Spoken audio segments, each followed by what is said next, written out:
Exa FM 8:32. Estamos de regreso ya y en contacto con el señor licenciado Henry Llanes, y haremos un contacto inmediatamente con el señor abogado León Roldós. Él es, digamos, el autor de un artículo que vale la pena. Fue publicado ya el artículo que se llama Puro Cuento, el artículo sobre Coca-Cola Sinclair. Y esto tiene que ver con lo que nos está pasando y cómo este puro cuento pudo habernos llegado a dañar un proyecto que pudo ser emblemático, y de hecho el gobierno anterior lo promocionaba así, siendo un proyecto emblemático, que lo que ha causado es un daño terrible y una pérdida de recursos.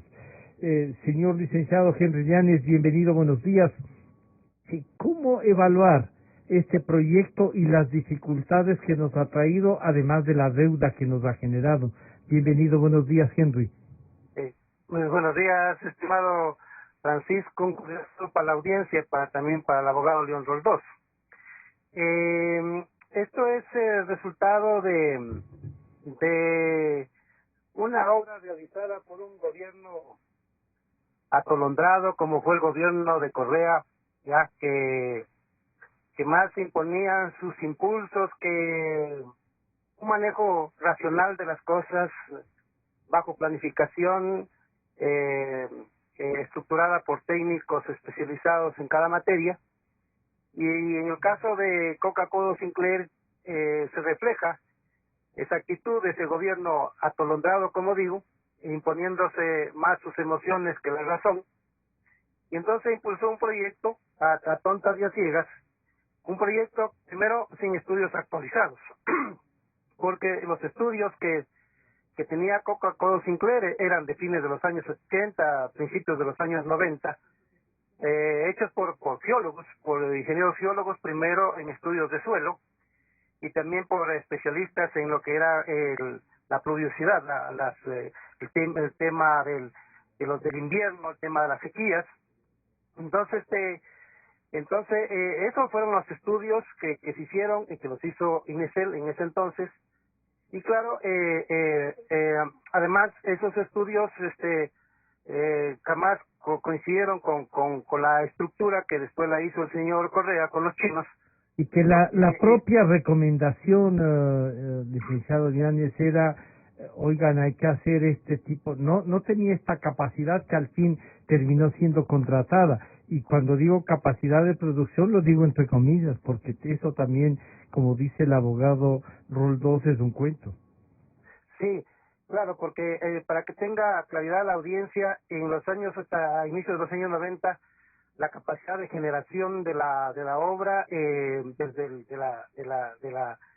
de la planta hidroeléctrica, era aproximadamente de 800 megavatios, y el valor para construir esa obra mediante el proceso licitatorio no excedía de los $1,000 millones. Claro. Y entonces esos eran los datos gruesos que habían, y que los dicen los especialistas en la materia, que ese era el contexto en el que se tenía que realizar el proyecto. Tiene Correa, y a él se le ocurre, y a sus agláteres, de que el proyecto hay que subirlo a 1.500 megavatios de generación hidroeléctrica por hora, de generación eléctrica por hora, y sin estudios, sino que simplemente por lo que se les ocurrió. Y claro, al subirlo a 1.500 megavatios, sucede que el valor ya no era $1,000 millones, sino, como hoy reportan los medios de comunicación, eso le costó a los ecuatorianos $3,000 millones. Y en la práctica, como nosotros alguna vez en la radio le dijimos al representante de la empresa Sino Hidro, de acuerdo a los datos que él mismo nos entregó, eso fue a inicios del año 2019, que tuvimos en Democracia, en este medio, así mismo una mesa de diálogo, donde estuvo Fernando Villavicencio, y el señor que me entregó el documento, reportando el promedio de generación eléctrica, estaba entre 560 megavatios hora durante el año 2018, y entonces los 1.500 megavatios no estaba generando Coca-Cola Sinclair. Pero también hay una muy buena aseveración. Está Henry para saludar, y permítame, el licenciado Llanes, ir hacia donde el señor abogado León Roldós, ex vicepresidente, para que nos amplíe la base de su argumentación de este que ha sido un artículo muy comentado, discutido. Saludar al señor abogado León Roldós en la ciudad de Guayaquil, un gusto. Esperamos que se encuentre bien, que esté tomando las precauciones debidas. Pero este artículo que usted le propone al país en el análisis resulta que describe una forma de gobernar, pero al mismo tiempo descubre que el discurso era un cuento, y ese discurso de soberanía, de financiamiento, es entonces el que caló. Y como nos estaba recordando Henry Llanes, no solo que no se hizo de 850, que era lo máximo que preveía el entonces INESED, sino que nos plantearon una obra de 1500 megawatts que no podrá funcionar nunca. Señor abogado, bienvenido, buenos días. Buenos días, mil gracias a usted. Mi saludo a todos los que nos están escuchando por Radio Democracia, ahí a Henry también, lógicamente, está participando, y un especial saludo a distancia para Gonzalo Rosero, uno de los grandes varones de la radiodifusión en el Ecuador. Mire, yo creo que lo que ha dicho Henry es muy claro. Y yo en el tema estuve muy involucrado, porque no se olvide que yo fui presidente del CONAPRE, del CONADE, a inicio de los 80, 81, 84, donde ya el tema se discutía. Pero yo lo que quiero poner énfasis es en algo importante, que siempre he dudado sobre la sapiencia real en técnica, en ingeniería, en economía de Rafael Correa, porque él tomó decisiones que no tienen nada que hacer con la técnica. Los estudios de los riesgos geológicos de Coca-Cola, si se hacían las dos etapas, porque eran dos etapas que se pagaban los 50 veces, era de que había un gran riesgo, porque no era una formación geológica muy antigua, y que por lo tanto había mucha acumulación de material, y que ese material todavía no tenía la consolidación adecuada. Pero todo eso está escrito, y tanto está escrito que cuando llegó la señora Kirchner, porque el primer acuerdo entre comillas fue con la Kirchner, Con Argentina, el ex Mosquera lanzó el famoso anuncio: nos vamos con la Argentina, Argentina y Ecuador, a hacer Coca-Cola. Todavía eran las épocas en que no creía que algo podía salvarse con Correa, y a pesar que yo era contrario ahí en la asamblea, donde se cambiaban las actas y todo lo demás, lo localicé, como él iba a Montecristi con frecuencia, lo localicé y le dije: oye, pero esto es una barbaridad. Pero no, tú estás equivocado, esos son estudios que ya no sirven, nunca hubo otros estudios, y hoy día estamos pagando las consecuencias. Y entonces yo cuestioné abiertamente cuando estaba Alexis Mosquera, cuando estaba por hacerse el acuerdo con Argentina. Luego ya los chinos vieron que es un negocio que se podía conjugar el verbo. ¿Usted sabe qué significa conjugar el verbo? Cuando ellos llevan, pero cuando se cambia la tercera persona del plural al nosotros, a la primera persona del plural, ahí sí el verbo funciona, pero funciona. Si eso pasó en el Coca-Cola. Si hay algo que era una ofensa a la técnica, a estudios evidentes, porque el estudio geológico era claro, no recuerdo que este rato, de qué época era, de qué nivel de tiempo era la formación geológica. Y decían: no, señor, aquí no está consolidada como para hacer una central de una sola de 850. Y no le dio 850, de 1500. Entonces, esta es la barbaridad en este país. Yo creo que todo eso requería, aunque esté ya prescrito, caducado, todo eso tiene que desnudarse en el país, porque no es posible que por el negocio de algunos se haya llevado al riesgo, al alto riesgo, que implica que salte Coca-Cola Sinclair y que salte muchas cosas, los cursos de agua de la zona. Señor abogado, claro, esto dicho así, usted con el conocimiento, como usted nos recuerda, y para los más jóvenes uno diría, ya el Ecuador sí planificaba, tenía estudios, faltaban, era la primera etapa, Pero esta se hizo un poco, ya está ubicado el proyecto, hagámoslo, aquí hay un negocio, como se podría decir así simplificando. Pero, señor abogado, esto tiene consecuencias. Alguien tiene, tanto del que nos ha financiado y ha permitido que este cuento de la soberanía y esta cosa se instale como discurso que justifica todo, el gobierno chino que financió también debe responder, abogado. Sí, porque no podría China hacer a solo gusto del presidente Correa. No podía China asumir un reforma de esa dimensión sin estudios, porque nunca se hizo los estudios de factibilidad. Nunca. Ya, supuestamente Correa decía, así como dijo yo, es que entonces no había plata, por eso querían hacer el estudio. Uh-huh. Se nos cortó un poco, pero señor abogado, le voy a pedir a usted y a Henry Llanes que escuchemos el 18 de noviembre del 2016 el presidente chino Xi Jinping y el mandatario ecuatoriano Rafael Correa inauguraron la hidroeléctrica Coca-Cola Sinclair.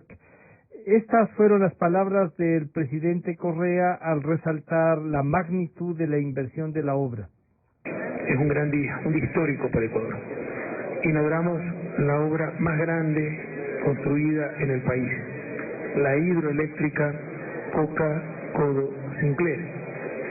Esta hidroeléctrica de 1.500 megavatios de potencia, por sí sola podría abastecer la electricidad a todos los hogares del Ecuador, y en la que hemos invertido 2.245 millones de dólares, de los cuales 1.682 corresponden a un crédito del Exim Bank de China. Coca-Cola Sinclair nos permitirá ahorrar cada año, solo esta hidroeléctrica, 600 millones de dólares. Eso significa que en 4 años está pagada la hidroeléctrica. El ahorro ascenderá a más de 1.000 millones de dólares cada año. Antes importábamos energía, hoy la exportamos. Bueno, esas eran las apreciaciones y resulta que no solo que no podemos exportar, que no abastece en general, sino que nos ha traído otras complicaciones como el tema de la cuenca del río y su desbarajuste, para llamarlo así, señor abogado Roldós. Y eso, y riesgo sería no previsible. Yo le he pedido públicamente al Contralor y por escrito de que por favor él no puede dar el informe final de la obra, no puede, simplemente no puede, porque la estructura geológica se va la presa, todo se va. Es una barbaridad, pero no fue lodo, pero fue construir, como que alguien intente construir un edificio sobre el lodo. Algún rato se va bajo el edificio. Entonces, eso pasó ahí, de barbaridad elemental. O sea, yo insisto por eso. Yo a veces me pongo a dudar entre la honestidad y simplemente la audacia. Yo creo que es una obra audaz en que algunos sí llevaron mucho dinero. Esa obra audaz y en la que algunos se llevaron dinero, Henry, como dice el ex vicepresidente de la República, entonces aquí hay varias responsabilidades y él nos está diciendo claramente, oiga, el Contralor no puede dar por terminado eso. ¿Por dónde podemos ir, Henry? Así mismo, reiterando mi saludo para León Roldós. Yo quisiera mencionar 2 aspectos que son muy importantes y que, por ejemplo, en una entrevista en otro medio de comunicación, en Radio Pichincha, el 15 de noviembre del año 2018, la profesora de la Universidad Católica, entiendo que es una docente de formación geóloga, Carolina Viola, y ella dijo 2 cosas, ¿no? Que el problema de Coca-Cola Sinclair es haber adjudicado la obra sin estudios actualizados y llave en mano. Y luego ella menciona que en conversación con técnicos de la constructora, ella dice que 10 entrevistas anónimas que se realizaron a ingenieros que trabajaron en la obra. Dice en las entrevistas, decían ellos que tenían la orden de disminuir los costos del consorcio, a pesar de que ya la obra la pactaron, digo usted, como acaba de decir Correa. Correa nunca dijo la verdad, 2.200 millones de dólares, eso le costó al país 3.000 millones de dólares. Entonces, previamente con los chinos ya se pusieron de acuerdo en el monto global, supongamos los 3.000 millones de dólares, pero los chinos querían ganar más. Entonces entonces las instrucciones que tenían los técnicos, como dice la ingeniera Viola, es de que tenían la instrucción de reducir costos. Entonces, ¿qué eso significaba? Hacer los trabajos al apuro, poner malos materiales, etcétera. Y luego dice una segunda cosa la ingeniera, porque también hay la versión de otro geólogo que es importante. El problema dice que los 1.500 megavatios se hicieron con una estimación sobre una cuenca, un estado de salud de hace 30 años. Las cuencas en el país están muy deterioradas porque no hubo una política de cuidado de cuencas. Además, tenemos un problema gravísimo de cambio climático. Ese proyecto se adjudicó sin tener los estudios de cambio climático sobre la variabilidad climática. Ahora resulta que no hay agua suficiente. Los estudios sobre la capacidad eran de muchos años incrementaron, atrás, ¿sí? y eran de muchos años atrás, y actualmente, en cambio, esas cuencas han disminuido, y como por la erosión del suelo, por los cambios climáticos, vienen unas enormes precipitaciones, como vemos en el mundo, y van destruyendo todo. Entonces, en cambio, en el caso de la cuenca de acá del río Napo, está sucediendo lo que vemos en otras realidades en el mundo.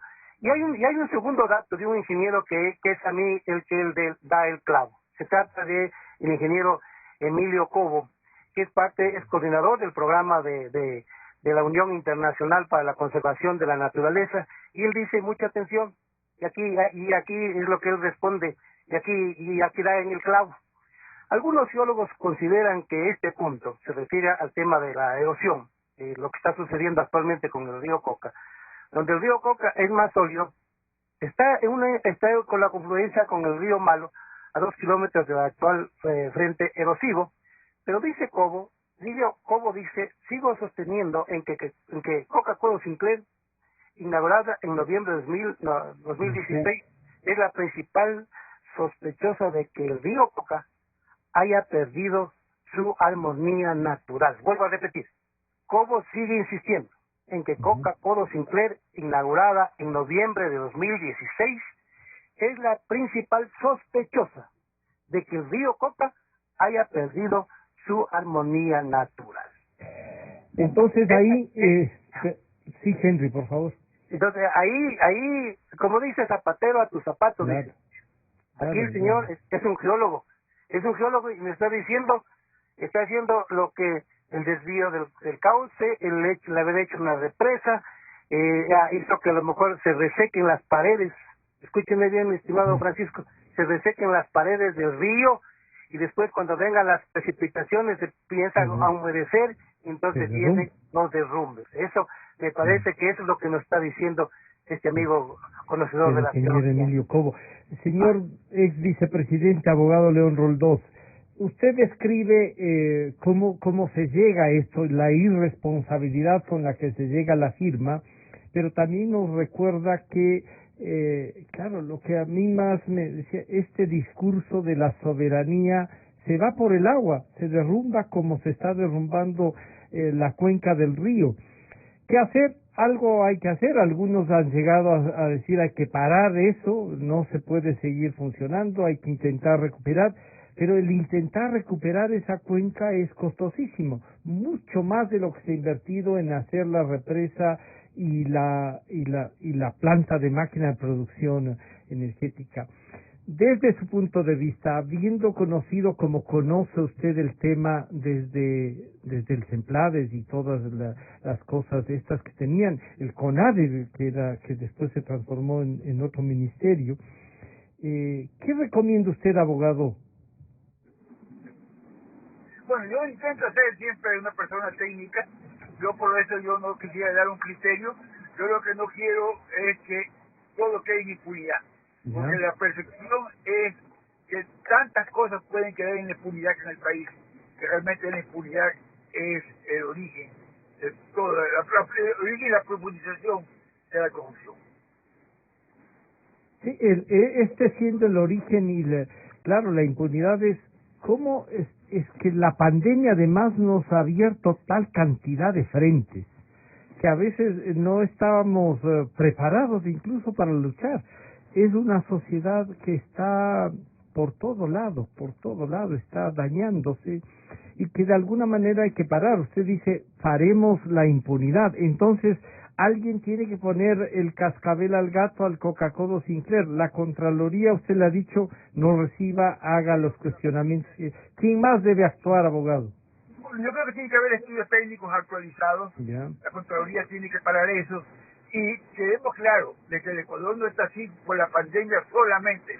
La pandemia agudizó todo. Hay un viejo dicho en el Caribe, y parió la abuela. Cuando alguien tiene 1000 problemas en un grupo familiar, y todos los problemas son complejos, y en una de esas pare la abuela, y parió la abuela. La pandemia fue y parió la abuela. O sea, en todas las crisis que el país tenía, se agregó la pandemia. Entonces yo creo que eso es fundamental. Yo creo que no hay que solo mirar al pasado, hay que mirar al futuro, pero no se puede olvidar el pasado. La impunidad sobre el pasado es terrible para los pueblos. Señor abogado, ¿cómo hacer con el gobierno chino? ¿Habrá que discutir esto con el gobierno chino y los bancos chinos? Pero tiene que haber la capacidad de discusión, de negociación, no los limoneros. En el país la relación con China es una relación limonera. Para que me den algo, no tenemos los pantalones. Exactamente, una relación limonera. Yo quiero una relación respetuosa, no limonera. Con China tenemos una relación limonera. ¿Dónde coloco los pantalones? Es más o menos así, podría resumir. Henry, entonces, si este planteamiento del abogado León Roldós es, ¿qué debemos hacer desde la sociedad civil para que criterios como el de Emilio Cobo o la doctora Viola tengan consecuencia? Y como dice el abogado Roldós, tengamos respuestas técnicas y ya no solo decir, oiga, todo esto pasó por irresponsables. Sí, yo lo que creo es que la Contraloría General del Estado, porque es el organismo de control del manejo de los recursos públicos, debería invitar a los ingenieros líderes que tuvo el Ecuador, como menciona León, años 70, años 90, por ejemplo, la obra que construyeron en Paute, hasta hoy no tiene problemas porque fue una obra bien hecha, bien planificada y por expertos, por ingenieros, por ingenieros con mucha formación, gente que adquiere formación, experiencia, acumula conocimientos con el trajinar de muchos años, de manera que yo les respeto mucho a los técnicos cuando llegan a sus 50, a sus 60 años, a sus 70 años, y hoy esos ingenieros están en esa edad, están en 60, 70 años. La Contraloría debería llamarlos porque ellos le van a dar una correcta orientación. Lo mismo ellos también construyeron después Agoyán, y Agoyán también sigue funcionando. Más bien allí hubo una obra media rara que después hicieron un túnel que hubo en San Francisco, pero ya eso sucedió en el gobierno de Correa. Y entonces lo que yo creo es que lo que debe hacer la Contraloría es eso, y le digo esto por lo siguiente. El gobierno de Correa, con astucia y con premeditación, sacó a toda la experiencia acumulada en conocimiento, en formación, en el trajinar día que la gente se fue formando, en cursos, en seminarios, en posgrados, los sacó a todos del sector público, así como de las universidades, y eso tenía un plan, porque incorporó a jóvenes sin experiencia, sin formación, y a jóvenes que agachaban la cabeza. Y en la Contraloría yo he llegado a la conclusión que también tiene ese problema, porque yo primero reviso los exámenes de auditoría y la forma como están estructurados los exámenes de auditoría difiere mucho de los exámenes de auditoría que hacían los auditores de formación y de conocimiento que tenía la Contraloría, por ejemplo en el tiempo del doctor Hugo Ordóñez, un hombre emblemático como Contralor de la Nación. Y entonces, de lo que hacía la Contraloría en el tiempo del doctor Hugo Ordóñez a lo que es hoy, prácticamente hay una diferencia total y hay una pérdida de calidad en los exámenes de auditoría. Mire que ni siquiera pueden cobrar, el IES ni siquiera puede cobrar, como paréntesis, la deuda que tiene el Estado, pese que hay una auditoría en firme, ¿no? Entonces, en el caso de Coca-Cola Sinclair, han realizado varias auditorías la Contraloría, Recordará Francisco que la Contraloría dio cuenta de que había más de 8.000 fisuras en la estructura, la estructura de los equipos, ¿no? En la cúpula esta del túnel. Sí, en los revestimientos, estaban ahí. Sí, se me van en este momento los datos técnicos, pero bueno, la Contraloría ya hizo eso. Y claro, si hubieran estado si la Contraloría si estuviéramos en el tiempo que estuvo el doctor Hugo Ordóñez, ya estuvieran presos todos estos, porque la conclusión a la que hoy llegamos es de que esta obra no está funcionando al 100%. Como dice el ingeniero nunca Cobo, va a funcionar. El ingeniero Emilio Cobo lo dice, esto está en primicias, es un reportaje de un medio electrónico de junio del presente año, ahí está la declaración de él, y entonces yo lo que creo es que deberían pasar por allí, y en el caso de los colegios de ingenieros geólogos y petroleros, eléctricos, del sector eléctrico, ellos deberían intervenir sin menospreciar, sin subestimar la formación y el estudio de los jóvenes ingenieros, pero hay que ir a la gente que tiene más experiencia, más conocimiento, y la Contraloría debería convocarlos. Ahí, por ejemplo, en el sector eléctrico, como digo, hay varios grupos que podrían. Ayer hizo un reporte y fue entrevistado uno de los ingenieros que ha sido los líderes y los intelectuales, fue entrevistado por Teleamazonas. Al final vamos a transmitir lo que dijo un trabajo de Tomás Ciufardi, lo que dijeron ayer. Para concluir y agradecerle al señor abogado León Roldós, decirle entonces que hay una responsabilidad que hay que clarificarla, que las autoridades deben señalarla. Usted ha puesto mucho énfasis en que la impunidad no puede instalarse en el país, que eso es lo que más daño nos hace. Entonces también habrá que tengan una propuesta los que quieren gobernar el país. ¿Cómo mira o qué posición o cómo deberían tratar los posibles candidatos este tema, abogado Roldós? Bueno, yo creo que es parte de la agenda que habrá que discutir sobre el desarrollo eléctrico. En general, este es un país que tiene que hacer inversiones importantes como esta, pero con la política de austeridad en gastos innecesarios. En el país siempre se ha privilegiado el gasto relumbrón, o lo que significa tomarse una foto. Creo que eso hay que superarlo. Yo los dejo porque lamentablemente tengo aquí en este rato en la circulación, Guayaquil medio complejo la circulación. Mi saludo a Henry, a usted, por el licenciado José, un gran afecto, y sobre todo, insisto, a Gonzalo Rosero, el gran varón de la radiodifusión ecuatoriana. Muchísimas gracias, ex vicepresidente, el señor abogado León Roldós, desde la ciudad de Guayaquil. Henry, antes de ir al trabajo de los colegas de Teleamazonas, este último mensaje, como el del abogado León Roldós, ¿cómo deberíamos seguir tratando este tema? Sí, yo primero también ratifico porque la historia de eso nos da cuenta en las últimas décadas, el trabajo del periodismo hecho por varios, y entre ellos destaca el trabajo de Gonzalo Rosero en la radio, ha sido un pionero.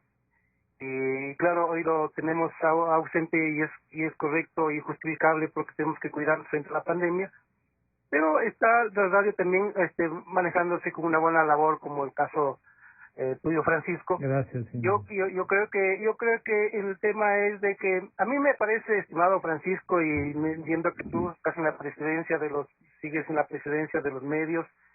Yo creo que allí hay que cambiar en la estrategia de comunicación y de entrevistas que hay que realizar a los candidatos presidenciales y a los candidatos a los diputados a la Asamblea Nacional, tanto provincial como nacional. Y me parece que los medios de comunicación pueden jugar un rol para filtrar y orientar de manera correcta a la audiencia. Por ejemplo, hoy los candidatos, frente a esta crisis económica tan terrible que estamos, deberían haber preguntas muy centradas sobre la crisis económica y cómo vamos a salir, que le expliquen con datos empíricos, que no le expliquen con datos generales, ¿no? Voy a subir a 1 millón de barriles de petróleo cuando las condiciones eso no dan. Entonces, en el caso del sector eléctrico, lo mismo, porque esto nos va a generar un conflicto legal. Todo eso hay que analizar. La relación con China está también ahí, ¿no? Y lo que ha dicho el abogado. Esta relación pesetera, como ha denominado, creo que hay que valorizarnos como país y plantearlo, ¿no? Esto es un tema técnico. Más que todo es de sobreexplotación. Ya. O sea, China sin escrúpulos está sobreexplotando al mundo. Tiene una conducta de succión de los recursos sin escrúpulos.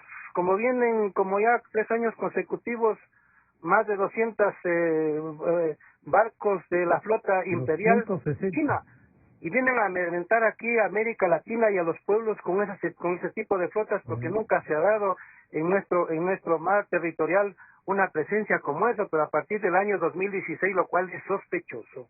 Además es sospechoso, porque antes no se daban estas cosas, pero como el señor Correa y el gobierno de la... Y ahí la soberanía les importó un pan. Un comino,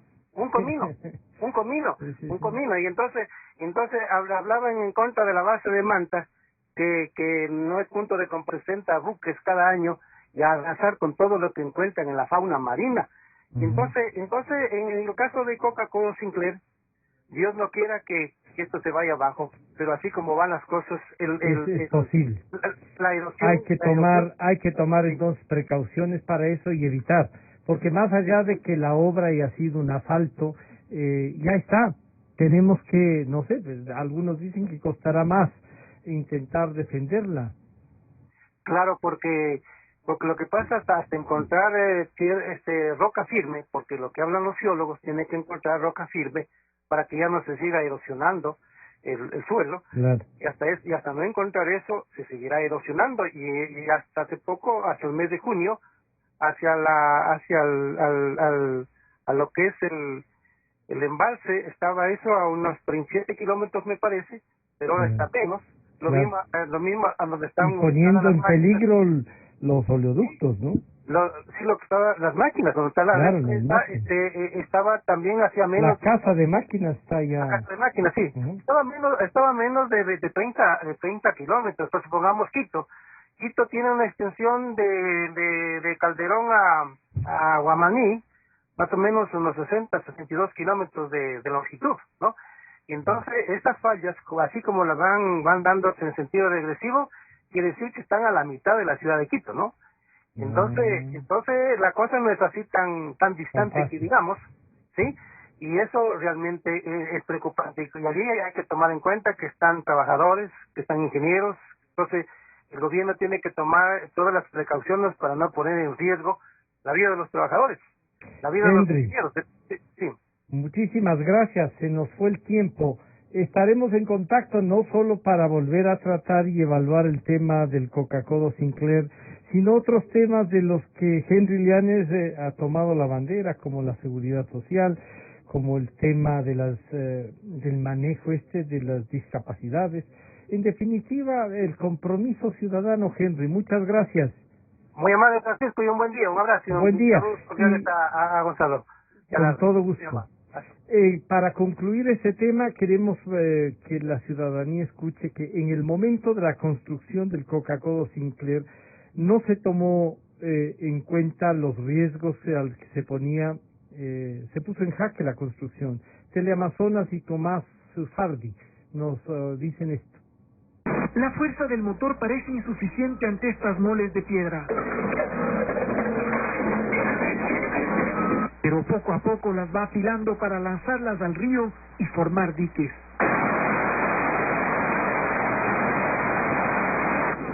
Lleva la retro y hacemos una cama. Al hacer una cama va a la siguiente fila, como hacer los muros de aviones. Es la fórmula temporal para detener la furiosa corriente del Coca. La idea es de que nosotros sostengamos la erosión. Ese es el objetivo primordial. En lo futuro hacer unas obras de protección. ¿Pero es posible contener a la naturaleza? Uno tras otro se sucedían los derrumbes en el sector de Piedra Fina, mientras constatábamos las obras de mitigación que hace la Corporación Eléctrica del Ecuador.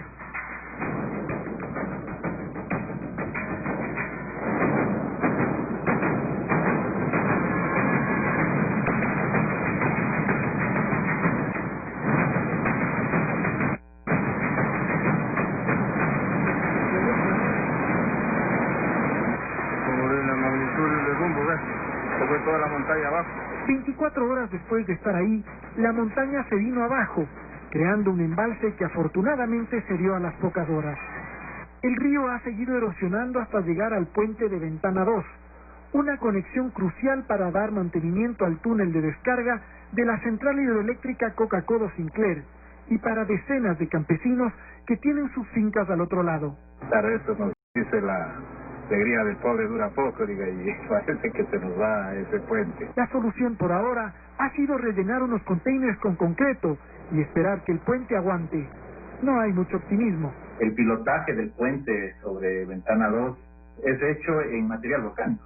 ¿Qué significa? Que eso se va a ir. Entonces, no veo que haya en este momento alguna obra que pueda mitigar. Esta es la batalla que se vive a diario en la provincia de Napo.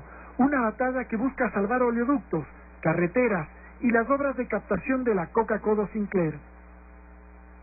Cada día que pasa, las aguas del Coca van carcomiendo el lecho del río montaña arriba. Es lo que se conoce como la erosión regresiva. Y cada día que pasa, esa erosión se acerca cada vez más a este lugar, las obras de captación de la central hidroeléctrica Coca-Codo Sinclair. Es por eso que en este momento el gobierno trabaja contra reloj para evitar que eso suceda. Y además va a gastar $20 millones, siendo esta una cifra discreta para tratar de salvar esta obra. Mucha plata le ha costado al país construir infraestructura en zonas de riesgo. El petróleo y la energía eléctrica transitan al lado de un volcán en erupción y encima de fallas tectónicas. Y ahora este fenómeno, producido por el colapso de una cascada. El Ecuador vive en una zona donde hay fenómenos naturales que pueden causar riesgos en todas partes. La cascada de San Rafael se formó gracias a una erupción del Reventador. La lava solidificada formó un embalse que luego se llenó de sedimento muy fino, elevando el lecho del río. Luego se construyeron carreteras, pueblos, oleoductos e hidroeléctricas a su alrededor. Por el proceso natural de erosión, la cascada colapsó y el agua sigue erosionando ese sedimento aguas arriba, poniendo en peligro toda la infraestructura adyacente. Esto obviamente podría haber pasado hoy como puede haber pasado en 50 años, en 100 años. No hay un modelo matemático que nos indique cuándo pasa un proceso erosivo. Pero al ser un proceso, significa que no se va a detener, y por lo tanto es un hecho que la central está en riesgo. No sabemos para cuánto tiempo va a estar funcionando, va a poder funcionar la hidroeléctrica. Hay que tratar de que se amortice la inversión, alargar lo más que se pueda este fenómeno, o aplazar lo más que se pueda. Es decir, alargar la vida de una obra de $3.000 millones que debería durar siglos y que corre el peligro de dañarse en meses. ¿Tanta mala suerte tenemos en Ecuador o no se hizo caso a las previsiones? Pero lo que nunca les llamó la atención es este fenómeno de erosión regresiva que ya se advirtió en el 85 porque se estudió para la quebrada, para la cascada de la Goyán por el ingeniero Jorge Sevilla del MESEC. En sus publicaciones, Sevilla advirtió que si se hacía el proyecto hidroeléctrico Coca, podría suceder lo mismo con la cascada de San Rafael. Yo concluí que si por cualquier razón se produce la desaparición de la cascada, como en efecto así pasó el 2 de febrero de este año, el río retrocedería muy rápidamente. ¿Qué quiere decir poco tiempo? Pero muy pocos años. 2 años, 1 año. Y los datos actuales me están dando la razón. Una hidroeléctrica, un oleoducto, una carretera, un puente, y se van sumando millones en pérdidas. Pero también hay vidas, animales, tierras, alimentos y manchas de petróleo en la piel. ¿Cómo se calcula el valor de esas pérdidas? ¿Alguien pagará por ellas? Tomás Chuparri, 24 horas. Con toda la fidelidad, un manejo informativo solvente.